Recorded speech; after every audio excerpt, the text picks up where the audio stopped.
Mom Sender. How are you today? I wish you and your family are fine. Selamat pagi anak-anak hebat. Bertemu kembali bersama Miss Mila hari ini dalam pembelajaran Bahasa Indonesia. Pada pembelajaran tematik muatan Bahasa Indonesia hari ini adalah pertemuan pertama kita untuk pembelajaran Bahasa Indonesia.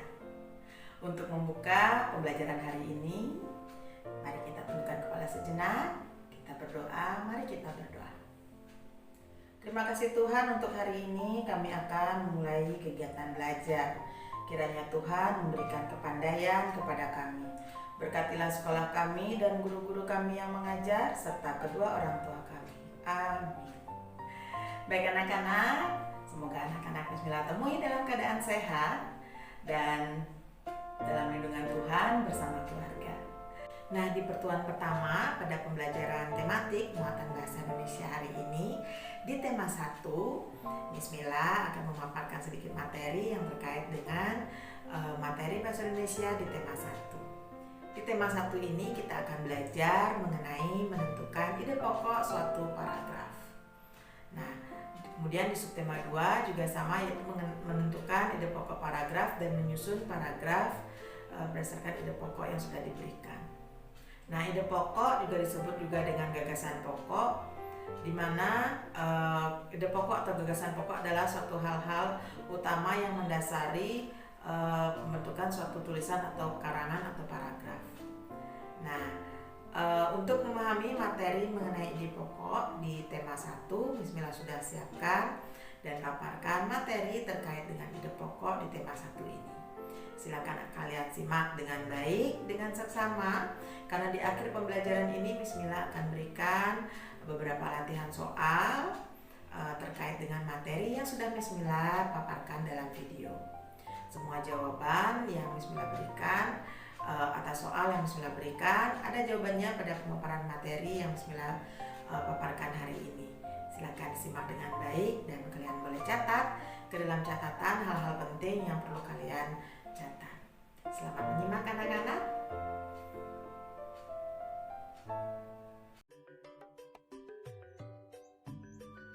Bismillah awali materi dengan menjelaskan mengenai pokok pikiran. Apa sih itu pokok pikiran? Tentu kalian sudah pernah ya mempelajarinya di kelas 4 sebelumnya. Pokok pikiran juga disebut sebagai gagasan pokok. Istilah lain dari gagasan pokok adalah ide pokok. Jadi, pokok pikiran pengertiannya sama dengan gagasan pokok, juga sama atau bisa disebut juga dengan ide pokok.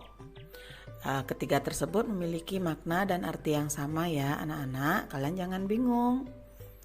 Nah, ide pokok adalah gagasan yang menjadi dasar dari sebuah paragraf. Ide pokok berasal dari kata ide atau gagasan atau pikiran.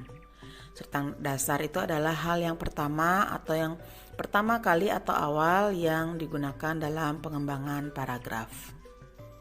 Jadi, ide pokok atau gagasan pokok atau gagasan utama adalah gagasan yang menjadi dasar pengembangan sebuah paragraf.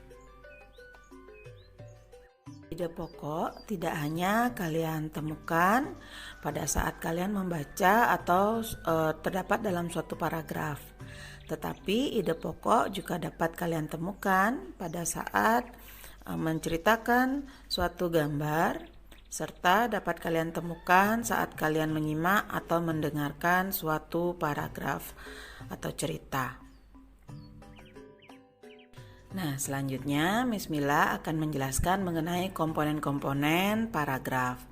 Suatu paragraf terkandung satu ide pokok. Jadi dalam satu paragraf hanya mengandung satu ide pokok ya anak-anak, di mana ide pokok tersebut terdapat dalam kalimat utama. Dan kalimat utama tersebut didukung atau dikembangkan atau dijelaskan oleh beberapa kalimat pengembang atau kalimat pendukung atau kalimat penjelas. Nah, jadi suatu paragraf itu memiliki ide pokok, kalimat utama, dan suatu kalimat pengembang. Di mana satu kalimat utama dapat dikembangkan lagi oleh beberapa kalimat penjelas. Mari kita coba ya mengembangkan suatu paragraf. Diberikan ide pokok yaitu kesamaan organ gerak hewan dan manusia. Mari kita berlatih mengembangkan ide pokok tersebut menjadi paragraf. Nah, kalimat utama yang bisa kita buat dari kesamaan organ gerak hewan dan tumbuhan yaitu organ gerak hewan dan manusia memiliki kesamaan. Nah, dari kalimat utama ini kita kembangkan paragraf dengan memberikan beberapa kalimat penjelas atau pendukung, yaitu alat gerak yang digunakan manusia dan hewan yaitu alat gerak aktif dan pasif. Kedua alat tersebut bekerja sama untuk melakukan pergerakan.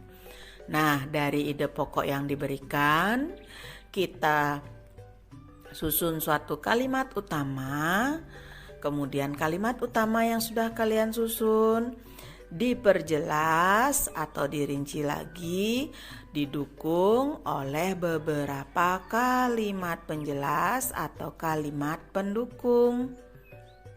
Seperti yang sudah Miss Mila berikan contohnya ya anak-anak. Nah, tadi kalian mendengar kalimat utama.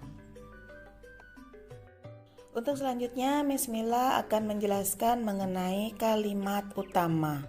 Kalimat utama adalah kalimat di mana di dalamnya terkandung ide pokok paragraf.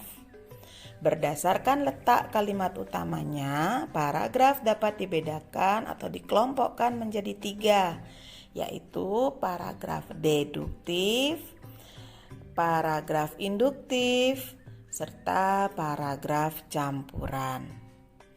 Nah, paragraf deduktif adalah suatu paragraf di mana kalimat utamanya berada di awal paragraf. Sedangkan paragraf induktif adalah paragraf di mana kalimat utamanya berada di akhir paragraf. Sedangkan golongan paragraf terakhir yaitu paragraf campuran, di mana paragraf tersebut memiliki kalimat utama yang berada di awal paragraf serta dipertegas kembali di akhir paragraf. Jadi setelah kalian menemukan kalimat utama dalam paragraf tersebut, perhatikan letak kalimat utamanya, maka kalian bisa menentukan jenis paragraf tersebut, apakah deduktif, induktif, ataupun campuran. Next, cara menentukan ide pokok suatu teks yaitu pertama dengan membaca teks secara cermat dan simak dengan baik. Kemudian tentukan kalimat utamanya. Dari kalimat utama tersebut akan terkandung ide pokok paragraf. Kalian baca wacana dengan seksama. Silakan kalian baca wacana berikut dengan seksama. Nah, dari paragraf tersebut, kalimat utamanya terdapat di kalimat pertama di awal paragraf. Ide pokoknya yaitu gurita merupakan hewan yang tidak bertulang belakang, yang cerdik dan pintar. Apa ya perbedaan kalimat utama dan kalimat penjelas? Kalimat utama adalah kalimat yang berisi ide pokok yang menjadi dasar pengembangan suatu paragraf. Sedangkan kalimat penjelas, kalimat yang berisi informasi tambahan menjelaskan lagi kalimat utama secara rinci. Kalian simak kembali wacana yang Bu Guru sajikan tadi. Jadi kalimat utamanya terdapat pada kalimat 1, sedangkan kalimat penjelasnya terdapat pada kalimat 2 dan 3, menjelaskan kalimat utama. Nah, tentunya sudah kalian simak pemaparan materi yang sudah Bismillah paparkan dalam video materi tentang menentukan ide pokok. Seperti yang sudah Bismillah jabarkan, silakan setelah kalian menyaksikan pemaparan ini, silakan kalian kerjakan latihan soal yang Miss Mila berikan, yang Miss Mila bagikan di WA Group ataupun di Google Classroom. Silakan kalian simak dulu dengan baik kembali pemaparan materi yang Miss Mila berikan, kemudian kalian salin soal yang Miss Mila berikan, kemudian langsung jawab, tulis pada buku tulis bahasa Indonesia yang kalian miliki di rumah. Apabila ada hal-hal yang kurang kalian pahami, dapat kalian tanyakan kepada Miss Mila baik secara pribadi maupun melalui diskusi di grup pembelajaran 5B. Nah, anak-anak, demikian untuk pembelajaran hari ini. Terima kasih untuk Mama dan Papa yang sudah selalu setia mendampingi putra-putri tercinta dalam mengikuti pembelajaran dari rumah secara online hingga saat ini. Apabila ada kesalahan Miss Mila baik yang sengaja maupun tidak sengaja dalam pemaparan materi ini, Miss Mila minta maaf secara pribadi karena Miss Mila juga tidak luput dari kesalahan. Terima kasih untuk hari ini. Jangan lupa kirimkan dokumentasi kegiatan pembelajaran anak-anak ke WA Group sebagai bukti kehadiran anak-anak dalam mengikuti pembelajaran hari ini. Sekian untuk hari ini. Tetap terapkan protokol kesehatan, terapkan hidup bersih dan sehat, tetap semangat beraktivitas walaupun di rumah saja, tetap belajar, menggali potensi diri, tetap berdoa semoga pandemi ini cepat berlalu. Bu Guru akhiri pembelajaran hari ini dengan doa. Mari kita berdoa. Terima kasih Tuhan atas pimpinanmu selama kami belajar hari ini. Terima kasih untuk guru dan orang tua kami yang sudah bekerja sama membimbing kami dalam belajar. Tanamkan semua pelajaran yang kami terima agar kami menjadi anak yang rajin dan pandai. Amin. Oke anak-anak, thank you. God bless us. Tuhan memberkati kita semua.